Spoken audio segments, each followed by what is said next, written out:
일본보다 40만엔 높은 한국의 평균 연수입 일본 미디어. 우리나라 9월 수출액이 558억 3천만 달러로 작년 9월보다 16.7% 늘어난 수준이며 월간 기준 사상 최고 기록을 세웠습니다. 또한 9월 말 애환 보유액은 한 달 사이 4천만 달러가 늘어 사상 최대인 4,639억 7천만 달러를 보유하게 됐습니다. 일본 미디어에서는 그동안 우리나라 경제에 대해서 애곡하고 폄하하는 데 주력했지만 요즘에는 제대로 된 소식을 전달하려는 미디어들이 점점 늘어나고 있습니다. 10월 3일 머니 포스트라는 매체에서는 한국의 평균 연수입은 일본보다 약 40만엔 높다. 왜 그렇게 되었을까? 라는 제목의 기사를 보도했습니다. 어떤 내용의 기사인지 요약해서 확인해 보겠습니다. 일본은 세계에서 점점 뒤처져 가난해지고 있다. 상징적인 사실은 1인당 GDP와 평균 임금에서 한국에 추월당한 것이다. 앞으로 일본이 세계에서 활약할 수 있는 인재를 육성해 다시 성장하기 위해서는 무엇이 필요한가? 경영 컨설턴트 오마에 케니치 씨가 고찰한다. 자민당의 혼란에 따른 정치의 정체와 신종 코로나 바이러스 재난의 더블 펀치로 앞으로도 일본 경제의 장기 침체에 제동이 걸릴 것 같지는 않다. 누가 새 수상이 되더라도 이 나라를 반전시킬 전략과 구상이 있다고는 생각되지 않는다. 매스컴도 매일같이 디지털 트랜스포메이션, 지속 가능한 개발 목표, 탄소 중립이라고 보도하고 있지만 실제로는 구호뿐이었다. 예를 들어 내가 기업으로부터 의뢰받은 줌 강연 등에서 디지털 트랜스포메이션에 대해 얘기를 해도 청중의 반응은 매우 둔하다. 유행인 디지털 트랜스포메이션을 자사에서 어떻게 도입해 활용할지 구체적으로 검토하고 있는 기업은 거의 없다. 그 결과 일본은 세계에서 점점 뒤처져 가난해지고 있다. 상징적인 사실은 1인당 GDP와 평균 임금에서 한국에 추월당한 것이다. 한국은 오랫동안 중진국의 딜레마에 빠져 있었지만 지금 일본은 그 후진을 면치 못할 지경에 이르렀다. IMF가 발표하고 있는 구매력 평가 기준 1인당 GDP에서 일본은 2018년에 한국에 밀려 이후 그 차이가 매년 확대되어 2021년에는 일본 41,507달러, 한국 43,780달러, 2020년에는 일본 42,730달러, 한국 44,981달러가 될 것으로 예상되고 있다. 또한 OECD의 조사에서는 2019년 구매력 평가 기준의 평균 임금은 일본이 38,617달러, 한국이 42,285달러이다. 약 40만엔이나 한국이 높은 것이다. 2015년 한국이 일본을 상회한 이후 역시 PER의 차이는 매년 확대되고 있다. 앞으로 일본이 세계에서 활약할 수 있는 인재를 육성하고 다시 성장하기 위해서는 영어 교육을 한국 수준으로 강화하거나 싱가포르와 말레이시아처럼 영어를 공용어로 할 수밖에 없다.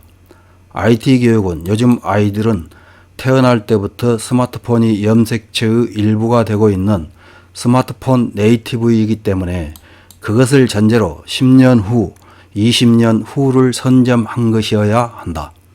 그러나 그러한 개혁을 담당해야 할 현장의 교사들은 장시간 노동과 몬스터 페어런트 문제, 이지메 문제 등 노동 환경의 악화로 피폐해져 있다. 이로 인해 학생에게 교사라는 직업은 비인기가 되어 교원 채용 시험의 경쟁률이 낮아지고 점점 교사의 질 저하가 염려되고 있다. 그러나 인터넷 시대에는 교과를 가르치는 것은 한 명의 우수한 교사가 온라인으로 하면 충분하다. 대신 현장의 선생님은 학습 서포트와 진로 상담 등을 맡아 아이들과 함께 달리는 촉진자가 되면 된다. 또한 교원 면허를 가지고 있지 않은 사회인에게도 교단에 서게 하는 구조를 정비해야 한다. 예를 들어 맥킨지에는 근무 시간 중 15%는 사회공헌과 자원봉사에 충당되는 프로보노 활동이라는 제도가 있었다. 이런 제도를 기업에 촉구해 학교와 제휴해 가면 좋다고 생각한다. 원래 문부과학성이 1988년에 창설한 특별 면허장이나 특별 비상근 강사 제도와 같은 구조가 있지만 그들을 더 대대적으로 활용해 우수한 사회인이나 전문적인 지식, 경험이 있는 사회인을 교단에 영입해야 한다. 더 이상 임시 방편의 경제대책이나 경기대책으로는 일본은 성장하지 않는다. 교육을 21세기 대응으로 대개혁하고 인재의 질을 높여 노동 생산성을 개선하지 않는 한 몰락의 길을 걸을 수밖에 없다. 이런 기사를 읽은 일본 네티즌들은 어떤 댓글을 달았는지 몇 개 확인해보고 마치겠습니다. 첫 번째 댓글입니다. 평균 연봉은 미국의 약 3분의 1, 선진국에서는 단연 최저 수준. 일본은 이제 이노베이션에서도 활발하게 일어나지 않으면 완전히 아시아의 가난한 소국이 되고 말 것이다. 부모 세대보다 그 자식 세대가 급여가 더 싸니 말이 되지 않는다. 다음 댓글입니다. 대절인 편의점 점원이 있는 나라 일본. 대절이라는 이름의 유치한 어른이 의문도 가지지 않고 생산성이 낮은 업무에 종사한다.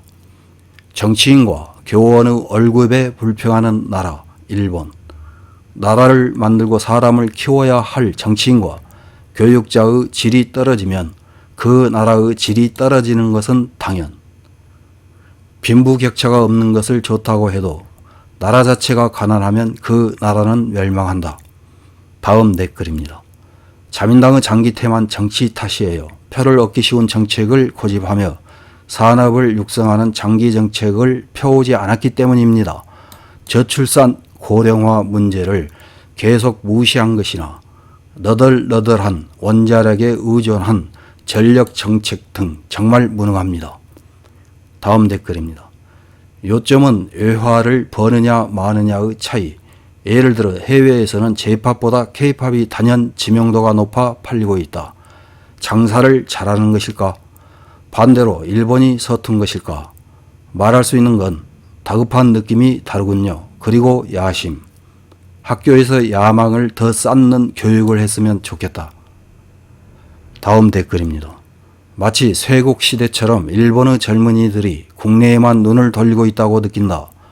국제적으로 통용되는 인재를 육성하기 위해 유학 비용의 공적 지원, 해외 경험자 우대 등을 실시하여 넓은 시야와 기술력을 가진 인재를 다시 늘리지 않으면 후진국으로 가는 길을 전속력으로 달릴 수밖에 없게 된다. 다음 댓글입니다. 평균 소득이 30년 오르지 않았음에도 불구하고 세금을 펑펑 올리니 아이 낳기가 불안하고 저출산이 진행된다.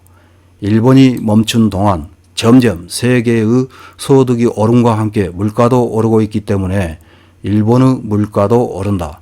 한국이 일본의 평균 소득을 상회하는 것은 필연이다. 이상입니다.